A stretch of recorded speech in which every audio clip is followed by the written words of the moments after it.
Salutations, my Fallout lovers. It is Matty here today, bringing you a very important Fallout news update. Now, before anything, be sure to check out the link in the description of my previous video. That is a new Fallout game coming our way from some serious dedicated Fallout fans. Be sure to check it out. Anyways, Fallout wishlist being pushed back to the weekend once more, just because of the fact that some really important news has surfaced, and that is Obsidian teasing some new locations for Fallout alongside Fallout MMO. So, let's get into it. I'm not going to read this whole article for you guys. The link will be in the description to an IGN article. Be sure to check that out because you'll get a little bit more into his thoughts behind these areas. But basically, the first area he suggests is Boneyard, LA. Now, this is cool, but at the same time, the only game that Boneyard has been in is Fallout 1. And so when he said this, I thought to myself, reboot. That's what I thought instantly. He's like, it'd be pretty cool to go back to the Boneyard, you know? And I was just like, reboot. That is a complete saying, we want to reboot this franchise. Or start from the beginning and kind of remake them from the start and do them all over again.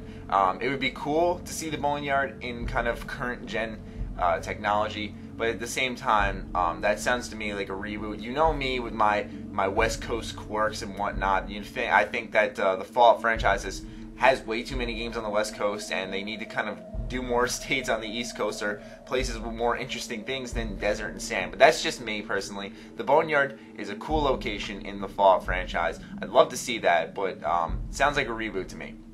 The next one he mentioned was that one of his co-workers said that who used to work at Obsidian, thought that New Orleans would be a cool setting. And he doesn't really go into detail on that in this article, but once again, that sounds like a really cool idea. Midwest, I like that idea. That's something you guys have been suggesting a lot, is New Orleans. You're like, hey, why not? That'd be totally awesome. And you guys go into detail as to why. I don't really remember why. But that's really awesome that we're kind of on the same road with them with these ideas of where it should be located. New Orleans has been a commonly suggested one. So that's really good news, and that's a new location in the Midwest that I would love to see personally. And then let's get to the final bit, the MMO. So I'm going to read this along with you guys here, and we're going to kind of go over what he said. Personally, I think there's some interesting things that could happen with Fallout in an MMO environment. There are some folks who kind of cobbled together all the Fallout 2 resources into kind of a makeshift MMO made by fans. That is Fallout Online Reloaded, in case you did not know. Made a video on it a few days ago. It was pretty cool but insane. It's like if you take all the most brutal aspects of Ultima Online and multiply them by 5, you have that game. So I think there's an interesting potential for an online version of Fallout. This is scary, man. This is scary. Please don't make an MMO, please. Like, I will reiterate what I have said so many times in my videos before, okay?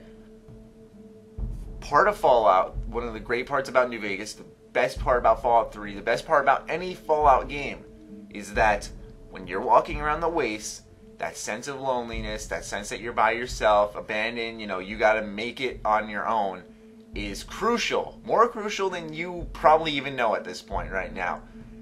And when you take that away, and I'm running along the wasteland, enjoying myself, and then all of a sudden I see like 15 other players pass me with their speed buffs and shit, it just doesn't work. It just doesn't seem right. It doesn't feel right. I don't imagine that looking right. That's stupid.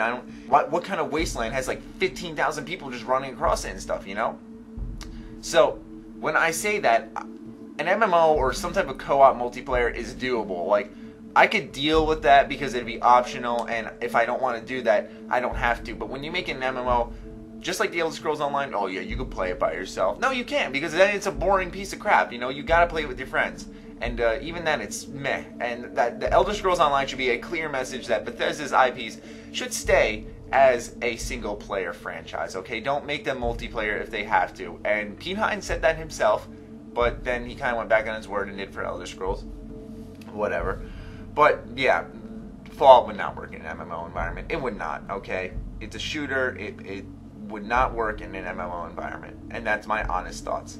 But those are some interesting news. We have some locations teased to us on where Obsidian wants this game to take place, and they kind of think an MMO has some potential, which scares me. So, yeah, please don't do that, Obsidian, please. Anyways, I hope you guys enjoyed. Be sure to let me know what you think about the locations and an MMO in the comments down below. As always, be sure to follow me on Twitter, like me on Facebook. Keep my discount codes in mind. Other than that, my Fallout lovers, stay sexy, stay active. I love you all. Peace.